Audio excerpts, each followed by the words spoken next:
Like to call the city council meeting to order, November 2nd, 2016. Everybody please stand for the pledge.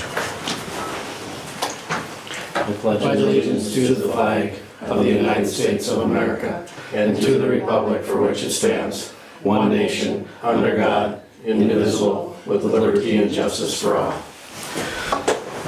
I'd like to welcome everybody tonight. First item up is approval of the agenda. There are two changes. One is item B under consent agenda. It was on your dais. And item D on the department reports under number 7. There will be no report from fire. Okay. Those are the only two changes. A motion to approve the agenda with the changes. Mr. Mayor, I have a few additions after a while for other matters. All right.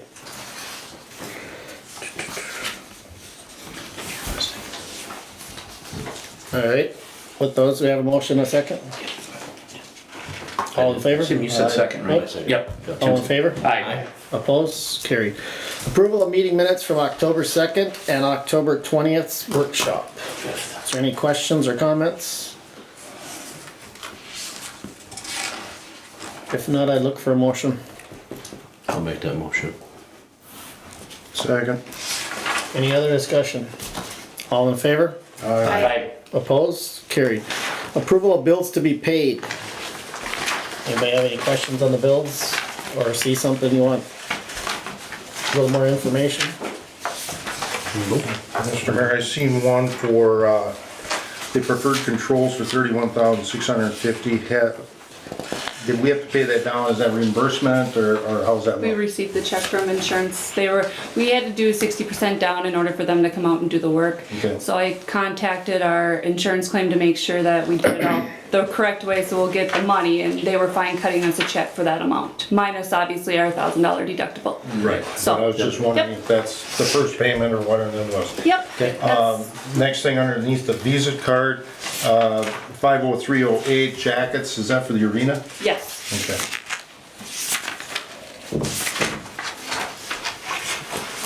Anything else under bills? Make a motion to pay bills. All second. Any other discussion? All in favor? Aye. Opposed? Carried. Consent agenda for this evening, resolution 177-16, approval of October 2016 journal entries. Item B is resolution 178-16, approval of donations and contributions for October 2016. And I believe both of those coming from the Lions. Yep. That's the new one that was in front of you. There should be 2 items on there now. And then item C, acknowledgement of People Services October 2016 written report.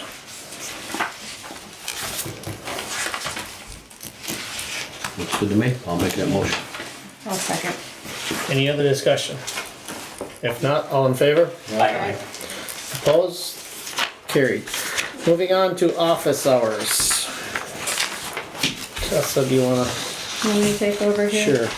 So I know at the last meeting you guys approved to start this week for Cindy to work 4/10s. When we started looking at schedules and meetings and everything for the Mondays, we were running into some issues. So we are currently still doing the 5 days a week right now until we can figure out what you guys would like office hours to be. It just didn't make sense for her not to be working on Mondays before elections. There's a lot of prepping and things of that sort, so but so I guess it's kind of up to you guys. I don't know if you thought about it anymore. I know we had discussion at the last meeting and it kind of came down to you guys would like to think a little bit more on what would be beneficial for the city. So I do know though that it's probably not going to make much sense to have the office open until 5 o'clock on a Friday. There's just not the foot traffic that there is compared to Mondays. So that might be something to keep in mind when making the decision or discussing it. I dug into it a little bit more, and done a little more research on it, so I'm not. Well, I think in the past we've had different seasonal hours. I think sometimes that we used to do. Didn't we used to either shut down either early, like either on Fridays, like sometimes the office area was only open till noon, or whatever. Right now it's It's 2:30. currently 2:30 right now. Oh, it is 2:30 now. Yeah, Okay, but I'm just saying I don't know sometimes if it's too any that earlier than that. Yeah, I don't exactly. think so. Not that I've been I don't aware recall. of. Well, obviously, you you guys are here on a day-to-day basis. You guys know, schedule-wise on what days are the busiest and what are not, and what are a little bit less than the others. So I think if that's something that, you feel that you guys want to present, to us again, and say, hey, this is what we really would prefer. Obviously, we're going by all your expertise, including you and Cindy, and everything else, so. So, but, and there is, you obviously see it here, Friday afternoons, if there's not the phone ringing or anything, at 1, 2 o'clock in the afternoon, it hasn't rung the whole day hardly, then you can determine, that, so. Right. But, Well, and by doing that right now, or with that transition until we knew what the office hours were gonna be, the office was open for what, would have been open for like 48 hours, almost 50 hours for the week, with Cindy working the 4/10s and me doing the Mondays. And that's a lot of hours to be open, so that's why we just thought maybe it was beneficial, and Cindy was okay with waiting a couple more weeks as far as once we can figure out what we can do for office hours and make it work that way. We'll bring it up in the workshop or in the next meeting. Like I said, I've done a lot of work on it, so. Okay. The one thing I've asked her to do is keep track of how many people do come in on Fridays, just to kind of give us an idea of, what days we are getting traffic, if it's Monday, Tuesday, Wednesday, whatever, just to kind of a ballpark idea. So we can't talk about it right now? Well, we can talk about it. I mean, if you have some suggestions, we'll listen. Well, it sounds like there's just not a lot of traffic on Fridays. And so if we're looking at 4 days a week, or if we're looking at giving our office person 4 days a week, we should probably, to accommodate, it's hard enough when you just have 2 people in the office to accommodate hours. So if we're gonna give Cindy 4 days a week, or whoever's in the office, it makes sense to me to have the office open 4 days a week. It sounds like there's other towns that do this similar thing. I think what we talked about last time was we're a town of 1,500 people. We're not a town of 60,000 people where we'll have a lot of traffic all the time. So I guess my suggestion would be to have it open Monday through Thursday, because it sounds like Monday's a busy day for people. And it's not like I won't be here on Fridays. I still have work that I'll have to do, but it's gonna be me getting stuff done with no interruptions kind of thing. Well, it's just hard if you have a meeting on a Friday then, but you're supposed to cover the office hours. That's too difficult to do. So if we're gonna have our office person be 4 days a week, I think our hours should be 4 days a week. Some of the stuff I've looked into, most of it's the earliest I've seen, there was most of that, it's anywhere from 7:30 to 8 o'clock. I found one place, and I went by the average of what our size of our city was. And most of it's 7:30 or 8. There was one that up in northern Minnesota that was 7 o'clock. Otherwise, that was the only one I could find that was within our region. Most of it's Monday through Friday. But like I said, I'm not done. I'm trying to really try to get a better hold on it. The local ones around here, most of them are 8 to 4:30. So, but. I just think we expand our hours to morning hours before people go to work, so 7:30. That's providing ample opportunity for people to do their business. It's still 4 days a week. It sounds like not a lot of people are in here anyways on a Friday. Like I said, I think if we could keep a little track here, just see what happens. I know, we got it open at 8 o'clock now, right? Yep. 8 or 7? Well, the office hours are 8 to 4:30 Monday through Thursday, and 8 to 2:30 on Fridays. Those are the office hours. But isn't Cindy here earlier? She's doing bookwork or whatever? Yep. Okay. When she's here, she does have the door open, but those are not the scheduled hours. So people need to realize that too. That They're not scheduled. They're not the scheduled hours. So that's why, being that Cindy's here already, we thought, well, if you guys were willing to give her the 4:10s and she's already here at that time, and the office technically is unlocked and she's here, to just fit it in with that way. Okay. So is it anybody wanting to act on it tonight, or do you want to wait? I'm just asking. I definitely think we should possibly wait because I was under the assumption she was here at 7 because office hours stated for permits to be written out early in the morning. That's what I was under the assumption, so. No, if you look on our website and everything too, those are the hours that are posted. Yep. Let's do some more research in my opinion, Okay. but there's 3 others. So we'll move that to To the workshop. the workshop. Yeah, I'm fine with that to discuss it too. So. And Mike wasn't here the last time, so. All right, then we'll move it to the December workshop. At that time, we'll move on to police department report for this evening. You're moving that to the November workshop, right? I mean November, sorry. Thank you. Good evening, Council, Mr. Mayor, Council. So go over a couple of the monthly reports. First one is July of this year. For Richmond, there was 119 total incidents, which is up a little bit from last year, which was 106 incidents. There were 7 medicals, 5 suspicious people that the officers dealt with, 2 open doors or windows on different buildings, 8 intoxicated or individuals. There were 60 traffic stops where 62 warnings were issued and 14 citations, and then 37 other miscellaneous calls for that we handled. In the month of August, there was 103 total incidents, which is up from 57 last year. 8 medicals, 3 suspicious people, 2 intoxicated or disorderly people, 40 traffic stops where 62 warnings were issued and 9 citations. And then during the traffic stops, there were 2 narcotic violations and 1 DWI. There were 49 other miscellaneous calls for police-related incidents. A couple of the things that have happened recently, we received a donation from a private party and then a nonprofit organization vested interest for one of our canines, Riley. He's a tracking dog, and they're donating a bulletproof and stab-proof vest for the dog. It's ordered right now, and it's expected to be here in about 8 to 10 weeks. So when we do receive that, we'll have more of a formal presentation to honor the people that are making the donation.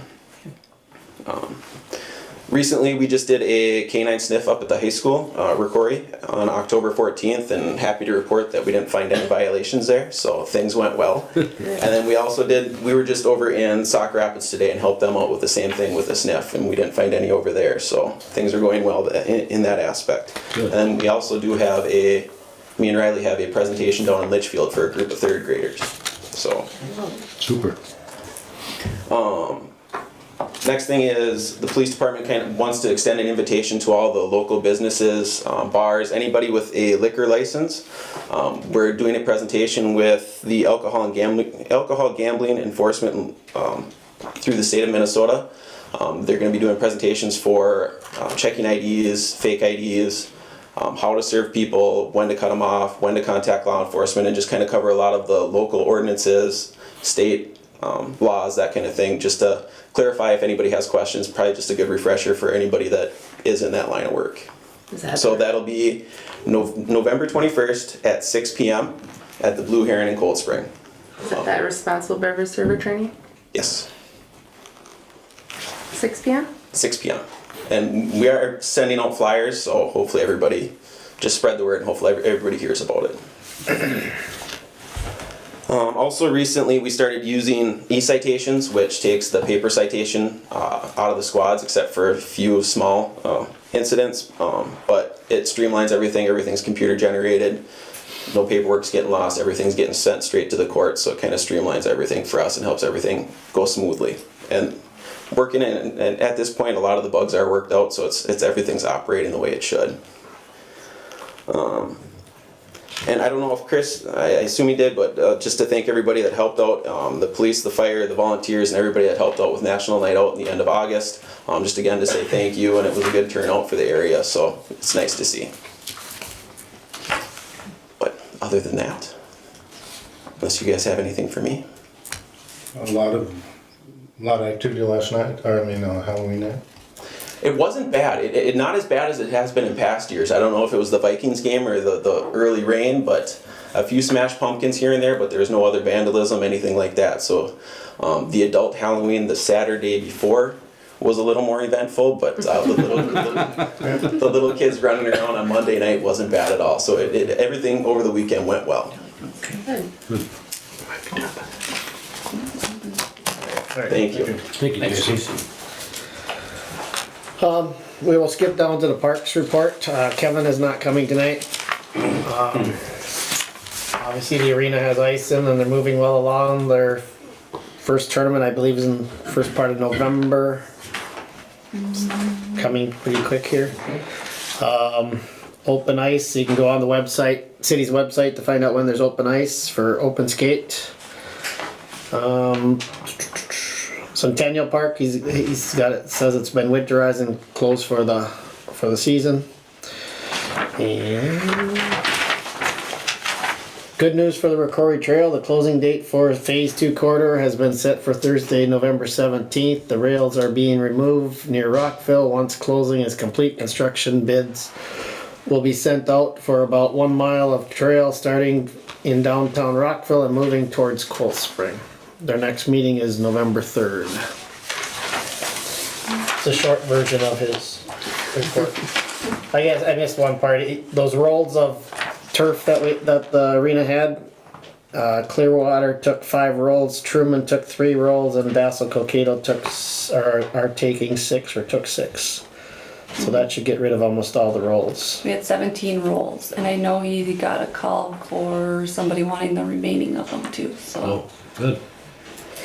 Yeah, So they're all gone. I don't know if they're physically all gone yet or not, but they're close. And Gordy had said he was gonna be late, so we're gonna skip Gordy for now. If he makes it in time, fine. If not.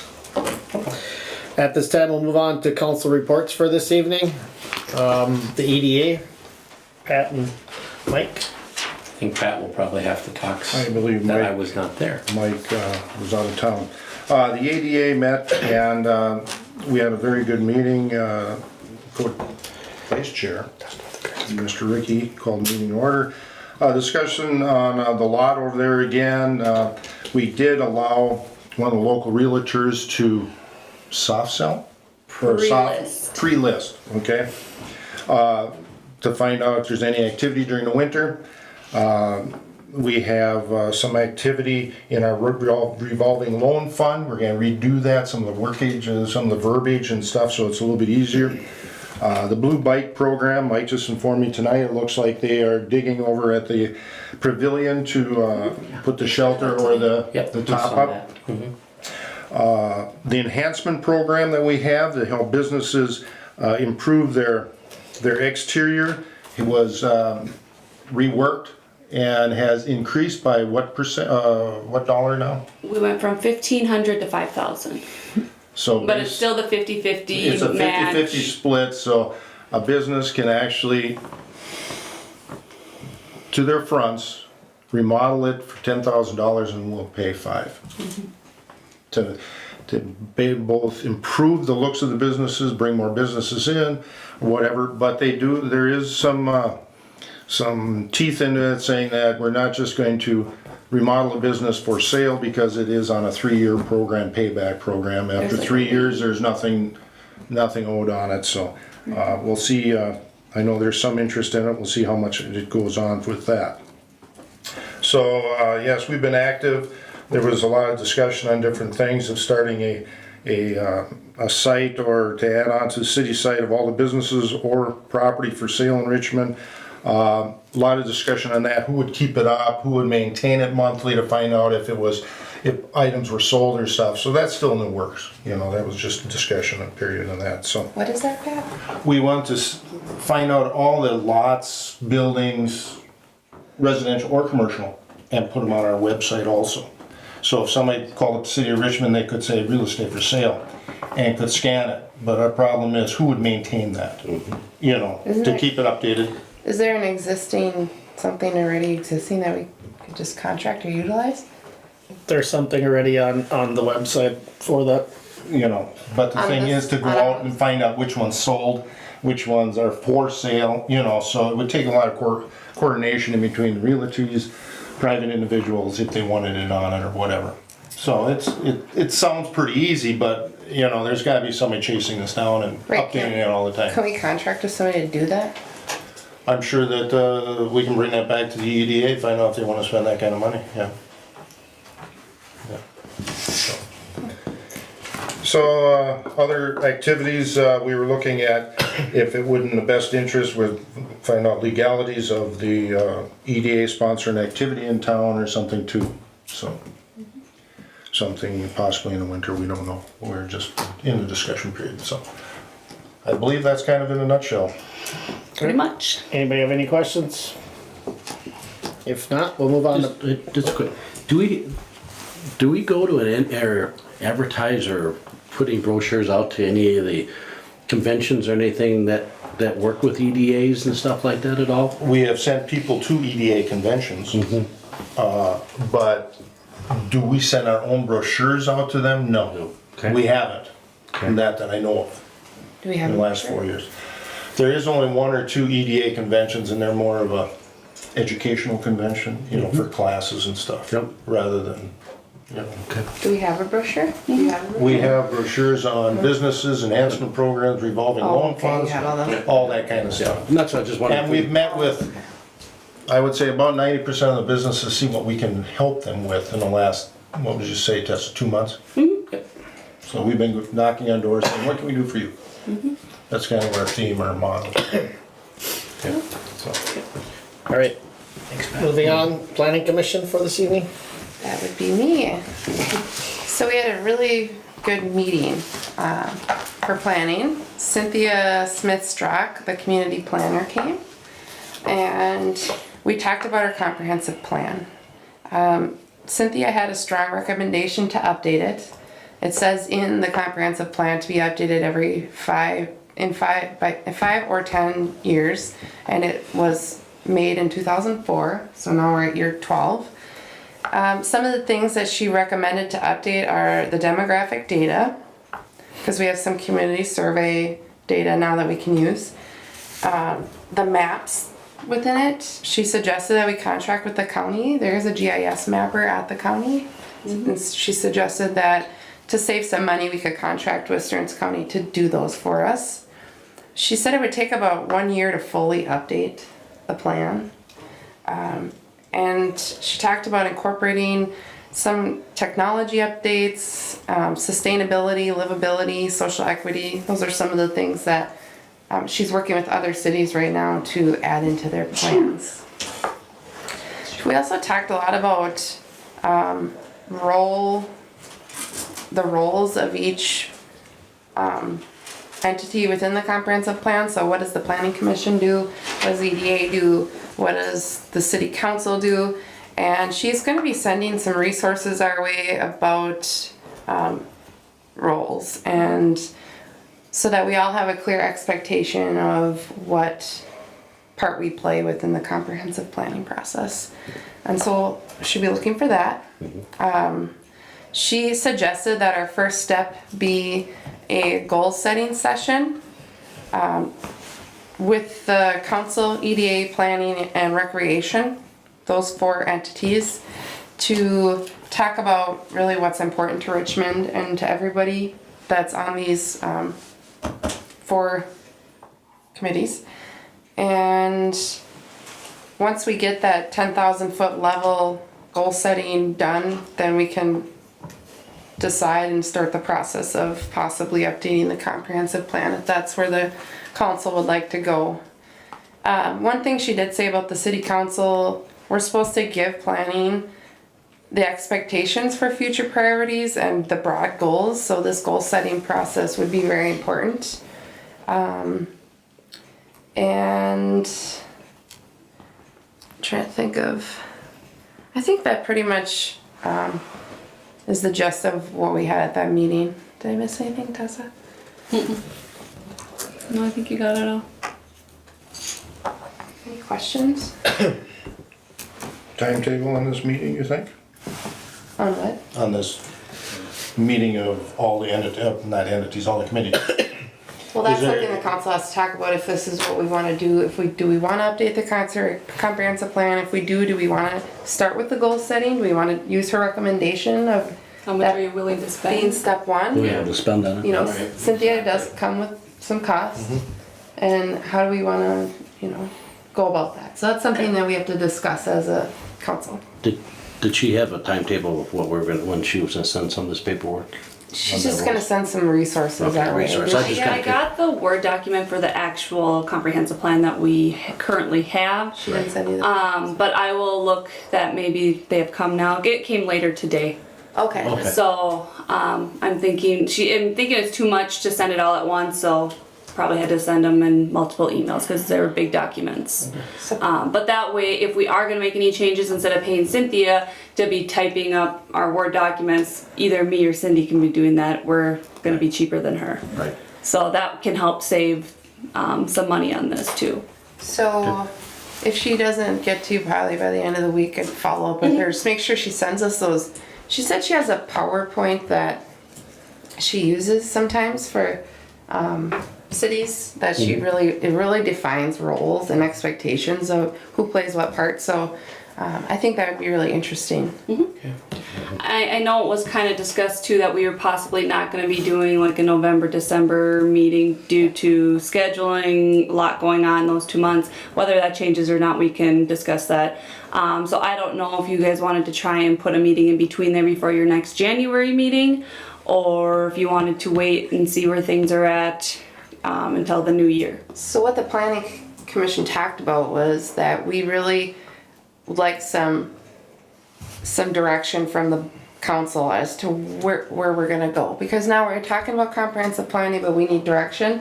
And so that's why we talked about possibly not having a meeting until January, so it gives us that time to, as a council, to talk about where we wanna go, to come up with a plan, and then to really get something concrete for the planning commission to actually do during those meetings.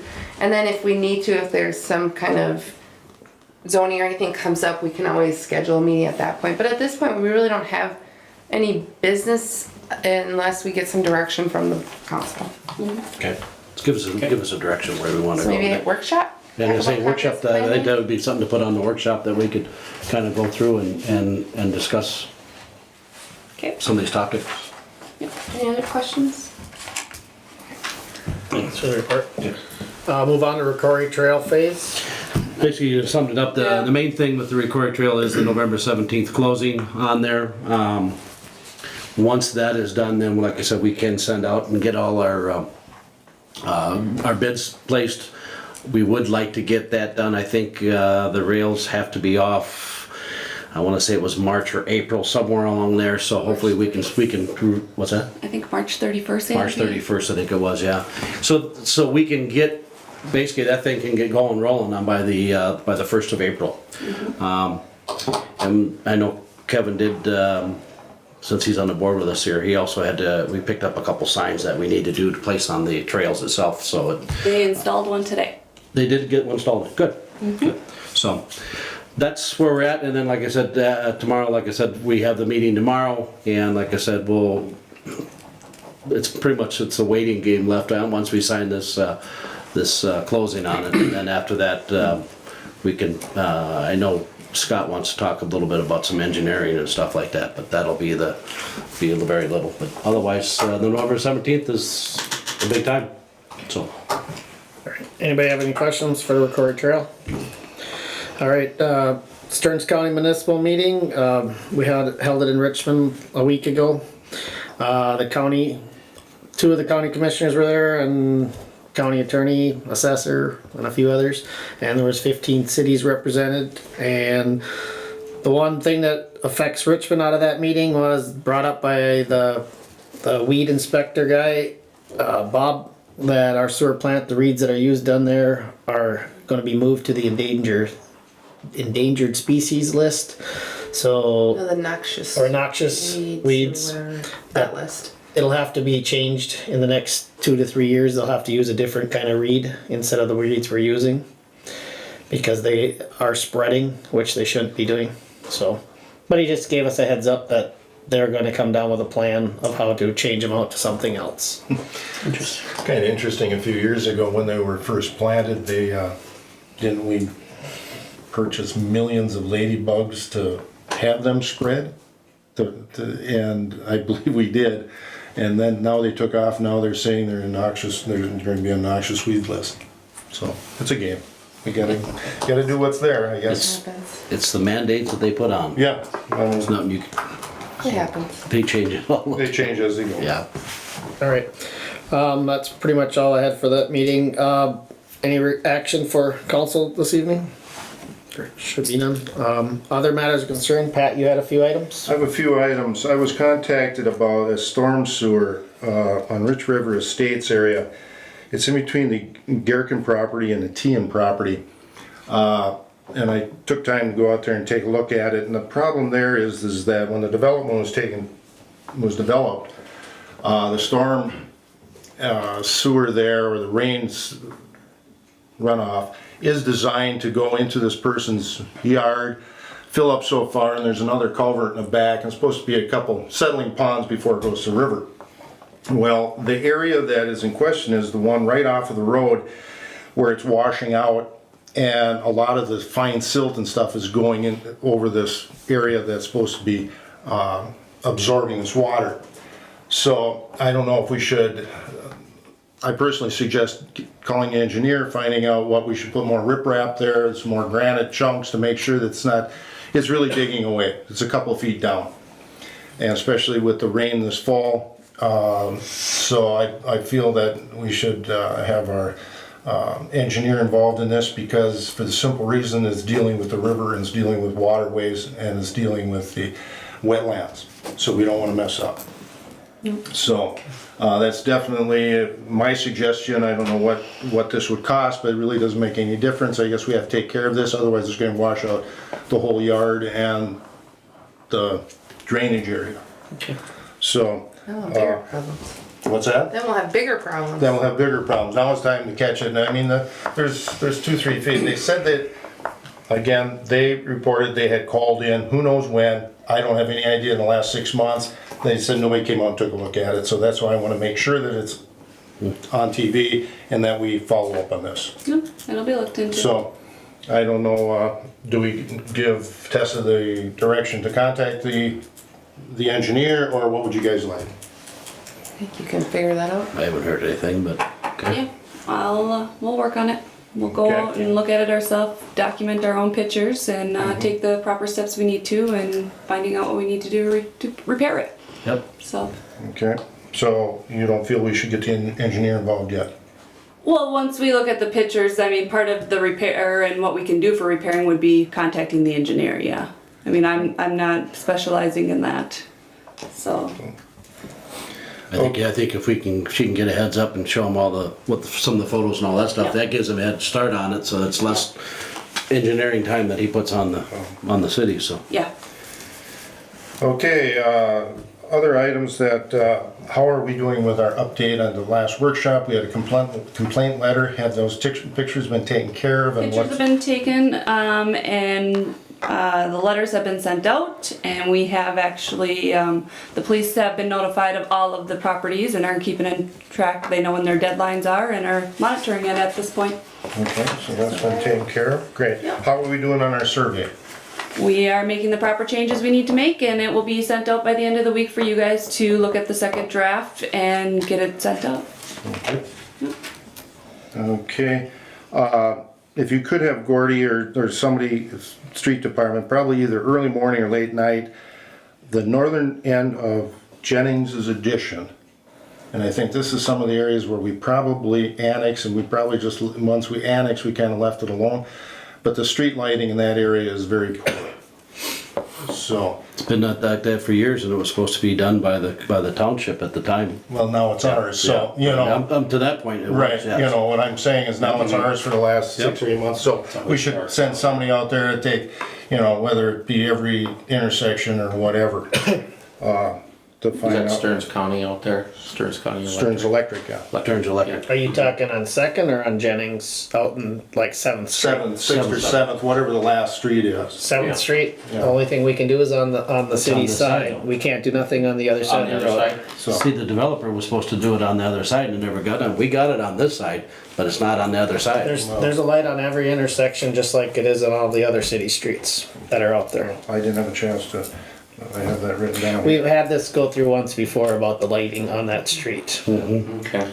Okay, and the other thing is just to bring out a little bit more transparency of the city, would it be a good idea to TV broadcast our workshops? Is that a possibility? What do you folks think? Is there some call for it? Pardon me? Is there some, I've had a couple citizens in the last 2 weeks ask about it, yes. Because they said most of the time on a regular meeting, you have your motions ready and everything else. We never hear any discussions about some things. What gets brought up and gets turned down, or what gets brought up and discussed, and that's what they're interested in. The thing is, Pat, sometimes you have public hearings that people will not come up here and talk if they know they're gonna be on TV. Well, then we don't get the information from them that we should be receiving. The other part is there's some discussion, let's say if we wanna talk about going to St. Martin with our sewer, it's kinda hard for us to negotiate what we're gonna offer and what we're gonna do if we're putting it on TV, cause guess what, tomorrow they can watch it on TV and they want our negotiation power. I mean, I understand your point of wanting to have a meeting, that's fine, but there's some things that the city council has to be able to talk about We can, in a you meeting know, fashion. we can broadcast everything we wanna broadcast, I guess. Let's get the discussions out there for more transparency. That's what what about directing those people to come to the meeting? most of these people are elderly and going out at night. Some of them don't drive. So that's why they enjoy the council meetings, but they say what goes on that workshop. And they don't look at the minutes? No, because they don't even know where they're published. Because we still have the minutes up here in the hallway. Right? Hallway, right? The Yeah. meetings are also on the website. No, okay. On the There website. are other ways of getting the information. So, the last item that I have is, Tess, do we have to canvass the election? We should have a date of a meeting, It'll be November 17th, workshop. okay? I thought it had to be within 48 hours of the election. Nope, we have until the 18th. 18th of November. November, okay, That's why we don't have to have a special meeting. okay. Great. Because other years, I don't know, for some reason, we always have within 2 days of the, Yeah, I have to think. Nope. I can't remember. Okay. Nope, Cindy long and as I we're on top discussed. of it. Yep, Cindy and I have discussed it already, so. okay? Thank you, Mr. Mayor. Yep. Is there anything else to add for this evening? Well, Pat just brought up a great thing. Obviously, the best way to get yourself out there is get out and vote next Tuesday. So it's the best way to, the democratic society that we are, you get an opportunity to be able to vote your, people that you maybe want to see sitting behind these desks too. So definitely take some time to vote, people. So that's all I have to say. And on that note, the arena, River Lakes Arena is open at 7 a.m. till 8 p.m. for voting. So that is where the polling place is for the city of Richmond. Just gonna say that I had some people ask me about where it was, so. Anybody else have anything else to add for this evening? If not, meeting's adjourned. Single.